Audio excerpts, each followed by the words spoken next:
So, we've got Saren on the run. It won't be long now. Saren's good, but I'm better. Good? He's rotten. To the core. I could tell as soon as I met him. Why didn't you tell me this sooner? I would've if I thought it was important. I think I'd like to hear about it just the same. This was a while ago. A bunch of mercs were bragging about a job out near the edges of the Terminus systems. They said it paid well and the boss was never around to ride them. They said he was looking for more men, too.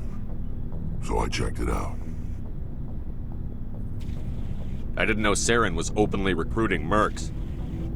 It wasn't that open, and he only showed his face once.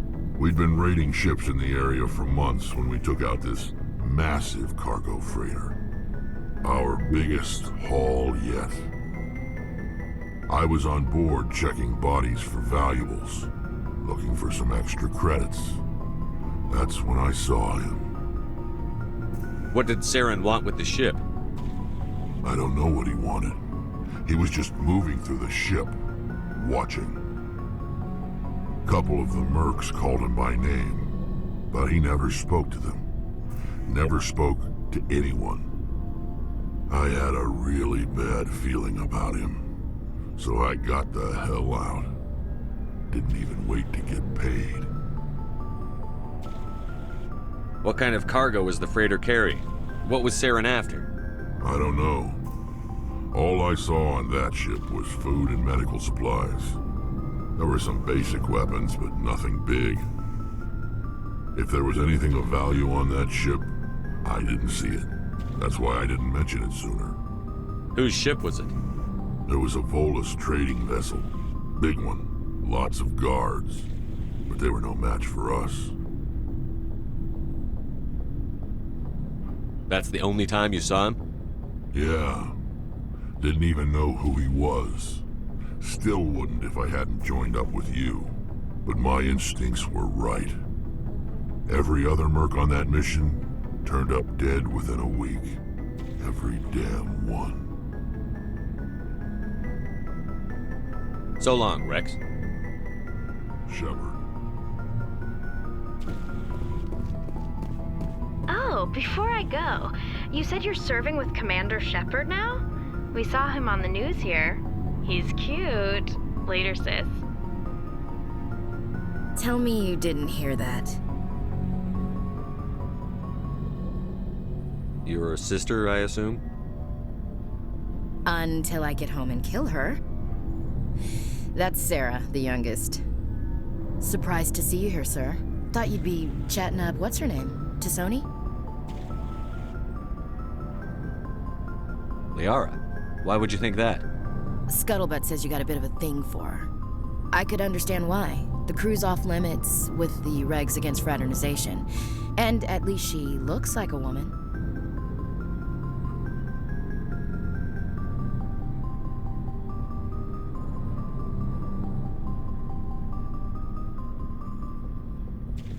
You think I'm interested in Liara because she's the only one I'm allowed to date? So you are interested in her. Of course, it could be politics. Alien diplomat's daughter, us under orders to make nice with the bug-eyed monsters. What's up? You didn't come by to eavesdrop on Family Mail. Your family seems to be important to you. Yeah, we've always been close. Me and my sisters especially. With Dad on duty so much, I had to help Mom raise them.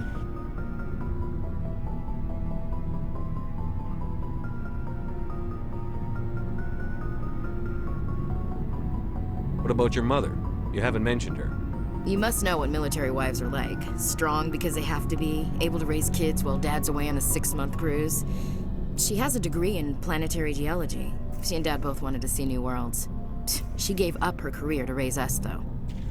Did your father serve with the fleet? Yeah, took any crap posting he could get that offered space time. You know what? He worked his ass off trying to get recognized, but he never made it above serviceman 3rd class. He was real proud when I met Chief. First thing he did was salute. You have more than one sister? Sounds like a big family. Yeah, I'm the oldest, then Abby, then Lynn. Sarah's the youngest. She's still in high school. With 4 girls, Dad used to say he felt more outnumbered at home than on maneuvers. Where did you grow up? All over. Same as you expect. We transferred a half a dozen times before I finished grade school. You go where personnel command sends you, right? I guess that's why I'm so tight with my sisters. We'd have to leave all our friends every 2 or 3 years. I was an only child, but I get the idea. At least one of my parents was always on duty. Yeah, military families, eh? With schedules like that, it's a wonder we ever have kids anymore. Things were tense between Sarah and me for a while. Then we bonded. Sounds like a story. Feel like sharing? Sarah got herself a boyfriend who wanted to go faster than she did, Mike. I didn't think he was a bad kid, just pushy. Lynn would send me these worried vidmails, and I'd tell her to relax.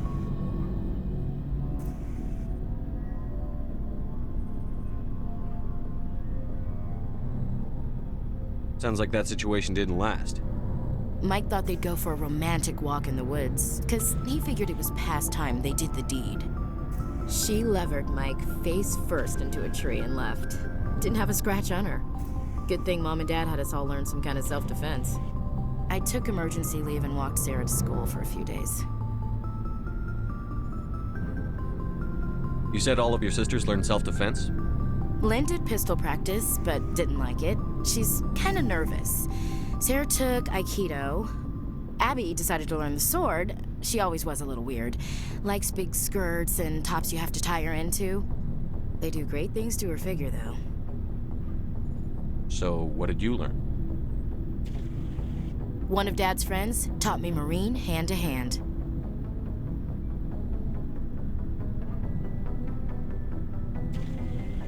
Did anything happen while you were home? My last day out, Mike was waiting for us. Sarah had told her friends, so everyone at school knew what he did. He wasn't happy. I wanted to snap him in half, but Sarah gave me this look, this let me handle it, I need to do this alone look. She kept her cool, God bless her, as he screamed in her face. She just let him vent. Then he tried to punch her. I swear, she just flowed around him. Next thing I knew, he's face down on the sidewalk, and there's blood everywhere. That's unbelievable. Sarah must be as good as you. Better. I'm more or less a straight-up puncher. When he swung, she wasn't there anymore, and he fell. She helped him stop the bleeding and had me call an ambulance. She told the paramedics he fell. Before they took him to the hospital, Mike touched Sarah's arm. I thought he was gonna end up on the ground again. But he hung his head, whispered, "I'm sorry," and started crying. And she hugged him. The Williams women are a decisive bunch, Commander. We do things when we're ready. Not before, not after. Your sister's something else. But you didn't mention your father at all. Was he on deployment? Dad always wanted to serve in space, but he wanted us to have real ground under our feet. He'd say, space is beautiful, but you can't raise a family there. I cannot rest from travel. I will drink life to the lees. All times I've enjoyed greatly, have suffered greatly, both with those that loved me and alone. For always roaming with a hungry heart, much have I seen and known, cities of men and manners, climates, councils, governments. I didn't know you liked classical literature. Ulysses was my dad's favorite poem. Every time he shipped out, he recorded me reading it. He had a dozen versions when he retired. Does he still like it? I sure hope so. I read it to his grave every time I go home. Dad passed on a few years back. He's probably still watching, though. So behave. You mean from wherever we go after death? Dead on, Skipper. He's with God now. That's not a problem with you, is it? That I believe in God?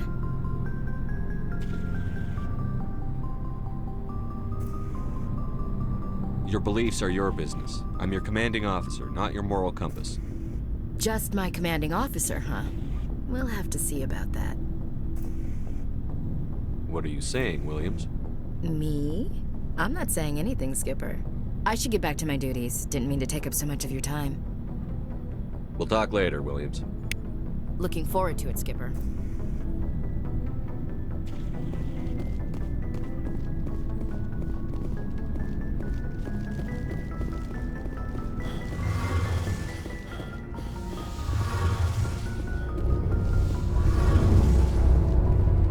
Hey, Shepard. You need something? I should go. See you later.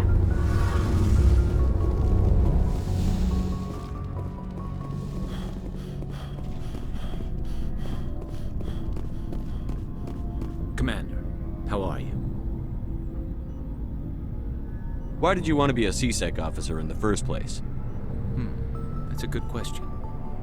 There were several reasons, I guess. Like what? Probably the same as most officers. I wanted to fight injustice, wanted to help people. I guess my father had something to do with it too. He was CSEC, one of the best. I grew up hearing about his accomplishments or seeing his picture on the vids after a big arrest. He's taking my resignation pretty hard. That's tough, but you'd think he'd be impressed you're going after Saren. My father's a CSEC man to the bone. Do things right or don't do them at all, he says. He thinks I'm being too rash, too impatient. He's worried I'll become just like Saren. He actually talked me out of becoming a Spectre when I was younger, for the same reasons. You were asked to be a Spectre? Well, I was targeted as a possible Spectre candidate, me and about 1,000 other Turian military recruits. I could have received special training, but my father didn't like it. He despises the Spectres. He hates the idea of someone having unlimited power with no accountability. He wouldn't like you, Commander. No offense. I suppose I can understand his concern. You can, but Saren's not going to play by our rules, CSEC's rules. If you want to nail Saren, you need to send someone who isn't restricted by policies and procedures.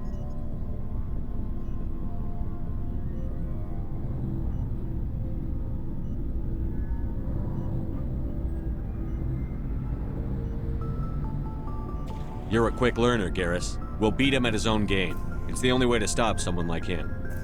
I'm right behind you, Commander.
Commander, urgent message from Alliance Command coming in. I'll patch it through. Shepard, this is Admiral Hackett from Alliance Command. We've got a situation here, and you're the only one that can handle it. What do you need, Admiral? There's an Alliance training ground where we test weapons and technology in live fire simulations. One of the VIs we use to simulate enemy tactics in the drills is no longer responding to our override commands. It's gone rogue. Are you telling me this computer is thinking on its own? We're not stupid, Shepard. This is a virtual intelligence, not a true AI. It's not self-aware, and it can't access any external systems. We didn't do anything illegal here. Virtual intelligence support is critical to our military success. VIs process thousands of status reports and react in nanoseconds. No human can do that. We need you to fight your way through the training ground of the VI core and manually disable it. Can't you disable it remotely? Our failsafes aren't responding. The VI operates on a closed network. It can't affect any external systems, but we don't have any direct access to its processes. We could bomb it from orbit, but the damage to the facility would be catastrophic. We'd prefer to have someone shut down the core. Someone like you. I know Spectres answer the Council, but you're still human. You're still part of the Alliance military, and right now we need you. The VI controls all the facility's weapons, drones, and automated defenses. You're the only one that can pull this off, Shepard. Good luck.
Commander, I'm picking up a signal from the planet's surface. It looks like an automated distress beacon.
Get down!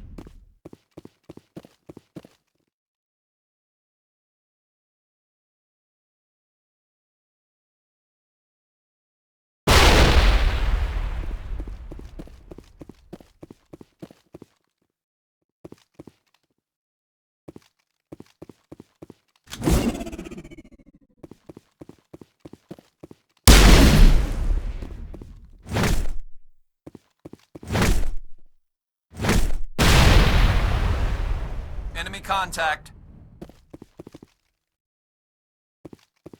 I think we're good, Shepard.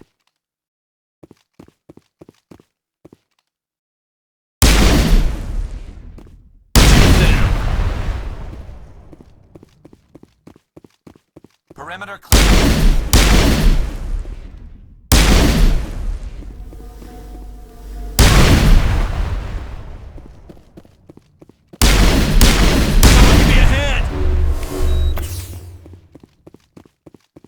Negative contacts.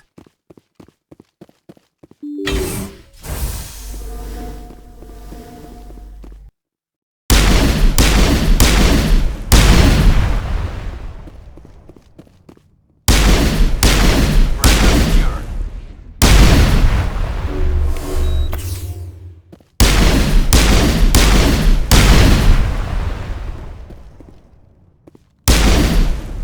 We got them all.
Message coming in.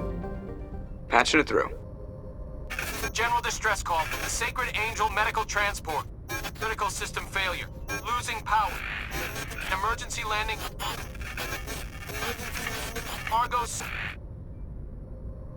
Communications failing. Life support and emergency transponder.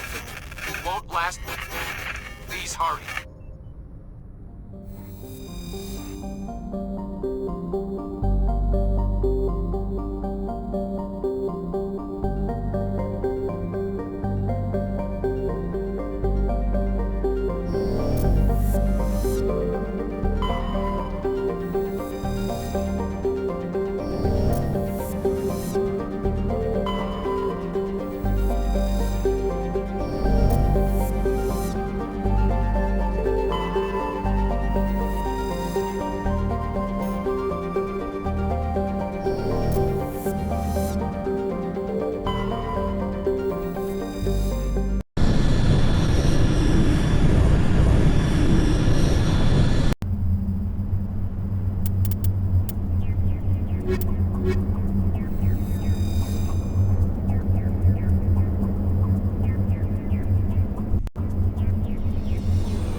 signals coming from that wreckage.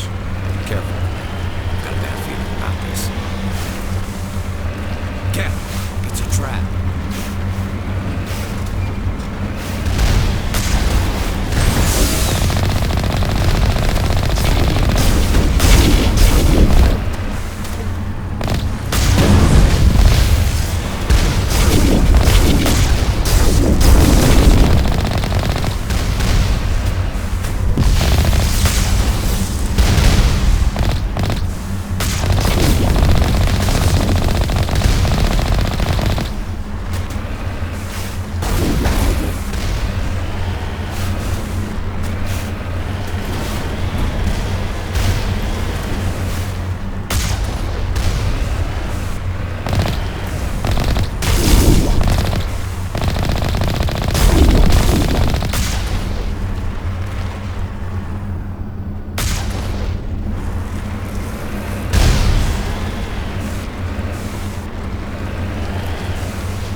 Nobody's been here for a while.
According to these data logs, the survey team unearthed some kind of alien technology.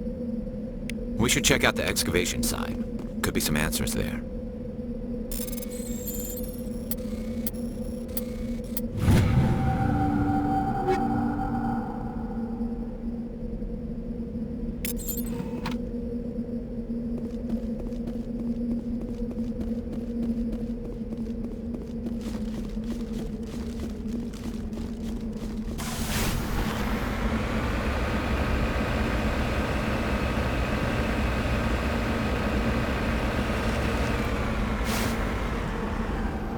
Redeploying.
Must have unearthed some alien technology that turned them into mindless fanatics.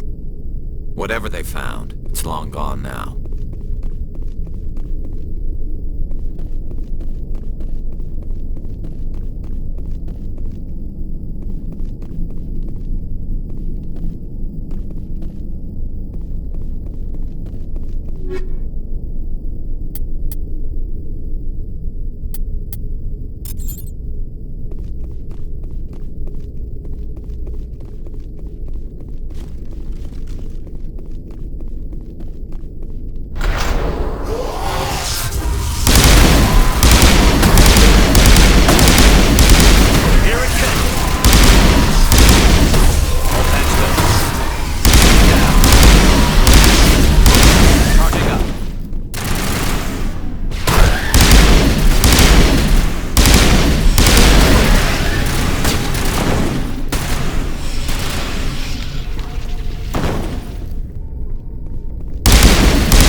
What do you want, Shepard? Why did you become a mercenary? Lots of reasons. Such as? Such as, I needed to get out of our system. I needed to eat. I needed to survive. Why not stay and help your people? I tried to help. That's why I had to leave. What happened? I was betrayed. I was head of a small tribe. We were trying to restore order after the war, but the other tribes were against us. They followed Jared, one of the few warlords who survived the war with the Turians. But he was old, and so were his ideas. He wanted to continue the war. He wanted us to fight. Turians, Solarians, each other. It didn't matter who, as long as we were fighting. What did you want? I just wanted Jared to shut up, to stop his ranting. I wanted him to stop leading the tribes astray. But he couldn't understand how much things had changed. We didn't have the numbers to go to war. Even if we did, the genophage made sure we couldn't replenish our numbers fast enough. I told them all to forget about war. We needed to focus on breeding, at least for one generation. And for a while, we were getting through. Some of the tribes started coming around. I take it the warlord didn't appreciate that. No, he didn't. He arranged a crush with the tribes, a meeting on neutral ground. He wanted to talk. We met at the Hollows, near the graves of our ancestors. The skulls of our dead laid bare to remind us where we come from and where we all go. It's as sacred as any Krogan place can be. Violence is forbidden. It sounds like a trap to me. You must have suspected as much. I did. But when your father invites you to a crush, well, there are some laws that even we hold sacred. Jared was your father? He was. Until that day. We talked, but we didn't get anywhere. When it was clear that I wouldn't join him, he gave the signal. His men leapt from the graves of our ancestors like Krogan undead. The few that were loyal to me died quickly. I escaped with my life, but not before I sank my dagger deep into my father's chest. That is why I left, and that's why I'll never go back. You must have family other than your father. Don't you miss them? You trying to make me cry, Shepard? I've got some unfinished business with my family, but that's all. What kind of business? Before I left, I made an oath to my father's father. I swore to recover my family's battle armor. It was taken from him after the uprising. What's so important about this armor? It's a relic. Useless, really. But it was worn by 5 generations of my family before the war. It's rightfully mine. Originally, it was taken by the Turian military. We weren't allowed armor or weapons after the war. Now, it's in the hands of Ton Actus, a Turian scum who collects relics from the war. He's made millions selling Krogan artifacts that were stolen from my people. He's got several bases where he stores his goods, all fortified and guarded. I just don't know which base has my family's armor.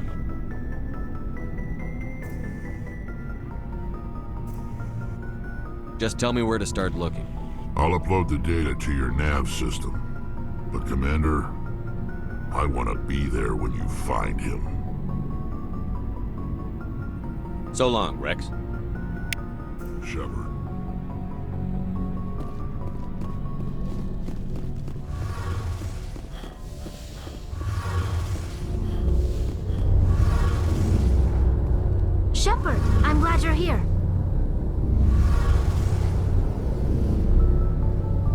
Good to see you smiling again, so to speak. I'm sleeping much better now. I guess I'm getting used to how quiet your ship is. I still think a lot about my pilgrimage, though. I know Saren's our top priority, but with all the worlds we go to, I was hoping to find something to bring back to the flotilla. We've still got a long way to go. You'll find something to take back. Yes, but it cannot just be some derelict ship my people can use for salvage. It has to be more than that. There's a lot expected of me. What's so special about you? It's my father. He's the senior member of the Admiralty Board. He's one of only 5 people who can overrule the decisions of the Conclave for the good of the migrant fleet. My father is responsible for the lives of 17 million people. Our entire race is in his hands, and I'm his only child.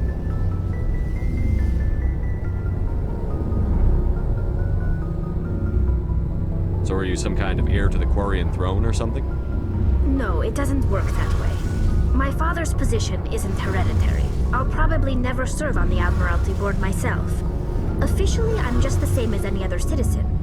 But it doesn't work that way in practice. People have always treated me differently because of who my father is.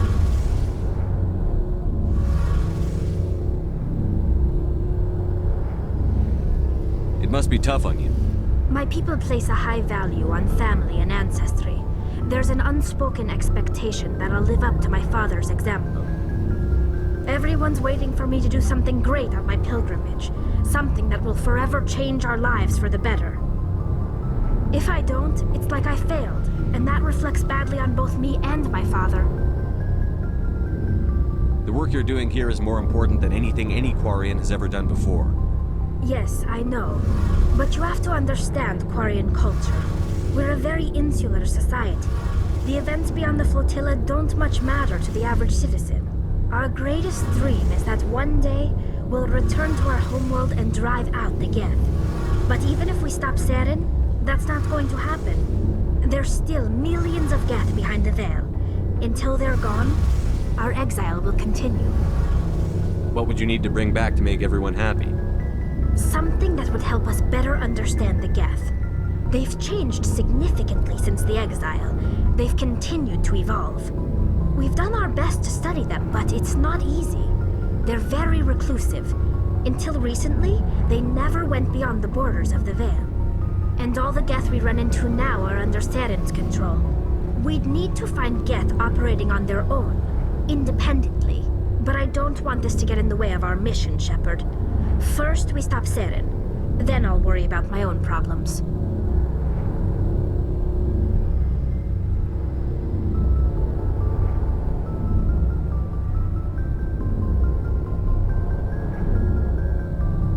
I should go.